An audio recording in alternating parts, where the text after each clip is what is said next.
Final Fantasy II has always been a bit of an outlier in the franchise's long and illustrious history. Experimental, clunky, or just plain not good are terms often connected to the JRPG, but are these just the opinions of a loud minority, or is this early series entry beyond redemption fated to forever stay in the shadow of its peers? Well, Square Enix at least thinks it deserved a remaster alongside the other 5 classics, so let's use this chance to take an unbiased look at Final Fantasy II Pixel Remaster. Welcome to the Backlog project, where we play through a gigantic backlog of games and you get to choose which one will be covered next. Just head down to the description of the video to take part in our weekly poll and pick your favorite. Where Final Fantasy I was more of a "you're heroes, so go save the world" kind of story, the sequel took upon itself the mighty task of delivering an actual plot with main and side characters, different personalities, and even some twists to keep things interesting and stakes high. Your party consists of a group of 4 friends that flee their village after it gets attacked and subsequently occupied by the Empire of Palamacia. Their names are Firion, Maria, Leon, and Guy. Yep, that's his name. He's a simple dude and he's great, so leave him alone. They collapse on their way to safety and get rescued by Princess Hilda of Fynn, whose kingdom has also been overthrown. In an attempt to liberate her people, she has created a rebel army that aims to fight back against the Empire. When the friends awake, they notice that one of them, Leon, is missing. With their request to join the army declined, because they're just 3 kids without combat experience, Hilda refuses to throw their life away. They decide to look for Leon on their own. On their journey, they find Hilda's injured fiancé, who tells them of a traitor in Hilda's army and urges them to go back and warn her before succumbing to his wounds. Upon meeting Hilda again, she recognizes the party's exploits and officially lets them join the rebel army. Thus begins a story of a desperate struggle against the mighty enemy, traveling the world and meeting foes and companions. I like this story. I really do. The premise is a lot more interesting than the first game, and even if it's simple, it keeps you invested and always keeps you on your toes with new information and plot twists. There are also some memorable scenes that probably would never make it into modern entries because they deviate so much from what people expect Final Fantasy to be in tone and execution. The only problem I have is that the story is also very predictable and one-sided. Character deaths just don't hit very hard after you do them 10 times in a row, and the villains are so straightforward, it's almost laughable how they even manage to be successful in their exploits. If you want to hear an in-depth review of the graphics, I've already covered the first Pixel Remaster on the channel where I go over that, and since the visuals of all the 6 remasters are basically identical, I won't go too deep here. Just click the card in the upper right to get to that video.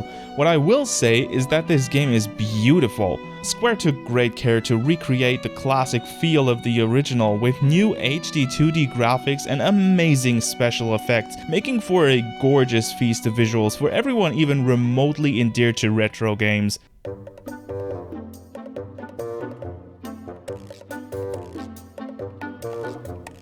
Final Fantasy II is the game that originated the Chocobo theme. Do I even have to say any more about the soundtrack than that? No, of course not. But I want to, because it's awesome. This title is a lot more mature in its storytelling, which Uematsu Nobuo promptly transcribed into a conspicuous collection of melancholic masterpieces.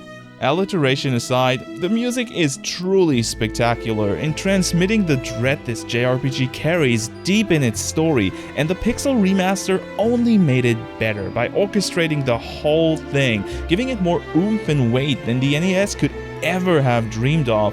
I dare you to listen to the game's main theme with a good pair of headphones. Goosebumps guaranteed. Enjoying the video so far? That like button to let YouTube know this video is worth showing to more people. Thank you. So far, Final Fantasy II sounds pretty good, right? Better story than the first entry, same awesome graphics, and a mature, memorable soundtrack. Well, I did say the game isn't exactly a fan favorite, and the reason for that mostly lies in the gameplay. On the surface, the JRPG classic is just like any other game in the genre, traversing a large, interconnected world map that gradually opens up more and more towns and dungeons for you to explore, and a simple but fun turn-based combat system invites you on a journey of role-playing goodness, just like the first game. The issue here lies in the developers being a little little overambitious and trying to reinvent a formula they had just invented a year prior. While towns work almost identical to Final Fantasy I, or any classic JRPG for that matter, dungeons have been designed to not be linear corridors with some branches that offer treasure anymore. Instead, they are now floor upon floor of literal labyrinths that have staggering amounts of doors, most of which don't lead anywhere useful. These lovingly dubbed trapdoors are literally only there to waste your time, annoy you, and in the worst case, get you killed. All they do is put you into a large empty room with a massively, and I mean massively, increased encounter rate. It's not uncommon to have 2 or 3 encounters on your way back out of the room, and the best thing about them is that there are hundreds of them throughout the game. Now, I know what you're thinking. Who would be dumb enough to even fall for a trap like that? Just play smart and you'll be fine. Wrong.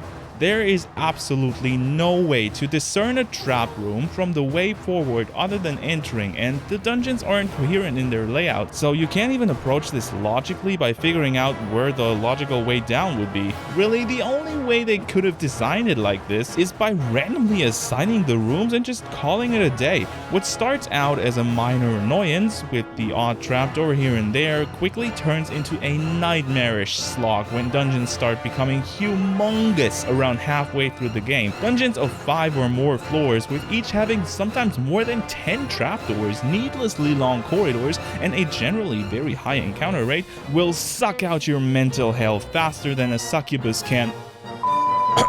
When you start the game, set high encounter rate seems like a blessing. You get to fight lots of monsters, so you have a large income of XP and money, which makes your adventure a breeze. For a while. At some point, you will hear something in the distance. Something weird.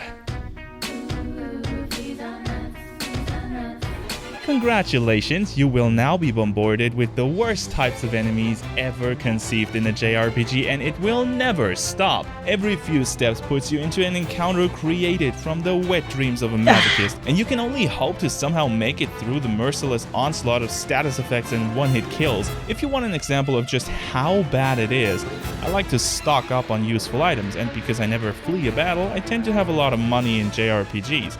So, before each dungeon, I bought a full inventory of status ailment cures for stuff like poison, stone, and curses. I ran out. The game throws so many enemies and their status effect infested germs at you that I needed a full 99 stone cures to clear a dungeon, and then barely managed to beat the boss before I ran out of MP to cure with that. Ailments in JRPGs can be a fun way to spice up the gameplay a bit, but just handing them out like STDs at a swinger party isn't exactly the right way to go about it. Okay. At least all those battles will give you a ton of XP though, so you will breeze through the later parts of the game without any worries by way of your power level being... Can I say this without copyright issues? Oh, whatever. It's over 9,000! Also wrong.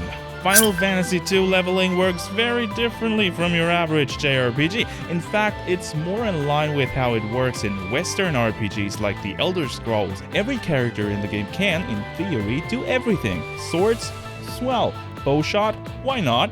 Magic? Throw a spell. Because we need a tad bit of realism in our fantasy game, however, your heroes will need to train their skills in actual combat to be effective at them. In actual gameplay terms, this means that every weapon, spell, and stat in the game has a level that you can raise by using them. Want to get better at axes? Just hit your enemy in the face with them. Healing too weak?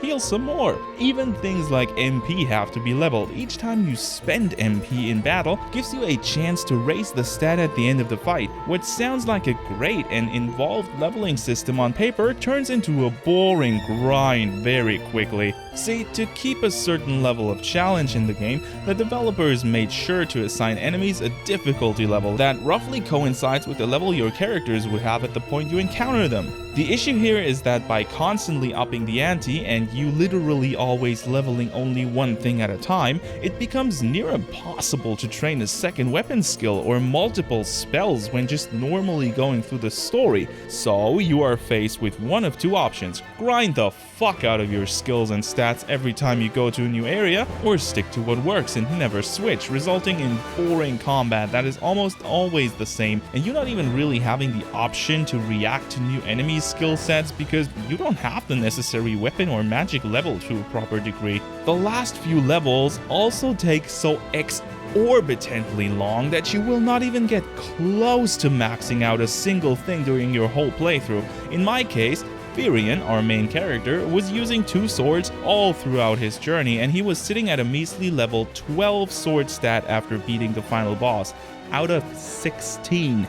Really, the idea of being able to build your team any way you want without class or gear restrictions is great, and would make for a fun and dynamic experience if the implementation wasn't so atrocious.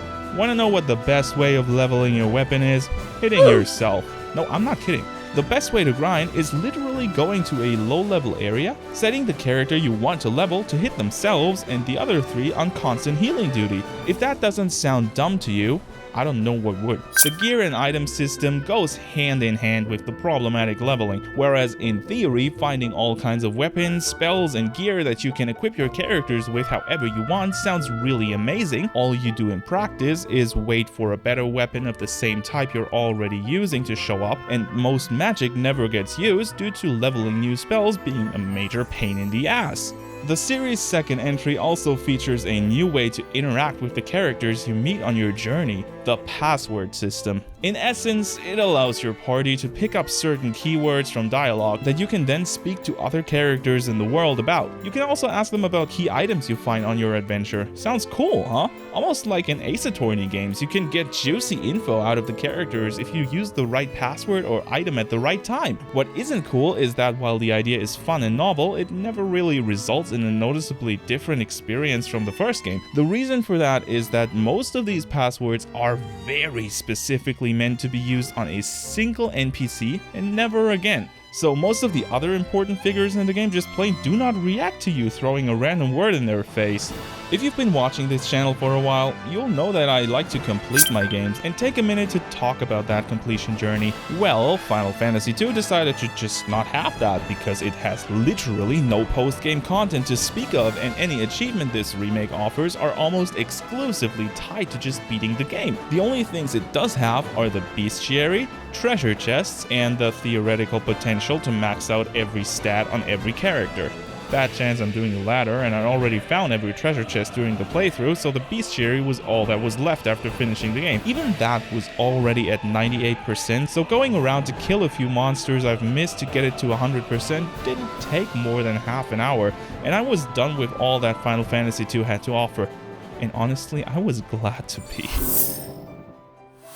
Final Fantasy II was a daring undertaking by the development team, trying to create an unmistakable identity for the series, not just among the budding genre, but even within Square's own halls where Dragon Quest loomed. In many ways, it succeeded in that. A creative and unconfined party system, the darker tone, and many other series staples like Chocobos originated from this title and would go on to play an integral part in the franchise's success story. However, tinkering with the very core of an experience is a treacherous path filled with traps, or in this case trapdoors, and the developers had the unfortunate pleasure of triggering the most glaring ones. Between a convoluted and borderline non-functional level system, atrocious dungeon design, and the strange desire to make each random encounter worse than the one before, Final Fantasy II is just not very fun to play and should only be touched by hardcore fans of the series or hardcore fans of masochism. After completing Final Fantasy II Pixel Remaster, we had 17 hours and 48 minutes of total playtime, 1 Emperor defeated, 28 achievements earned, 1,074 status ailments received, 1 weapon and spell leveled to max each to see how bad it is. It was bad. Hope you enjoyed the video. Thank you very much for watching, and remember to always keep that backlog rolling.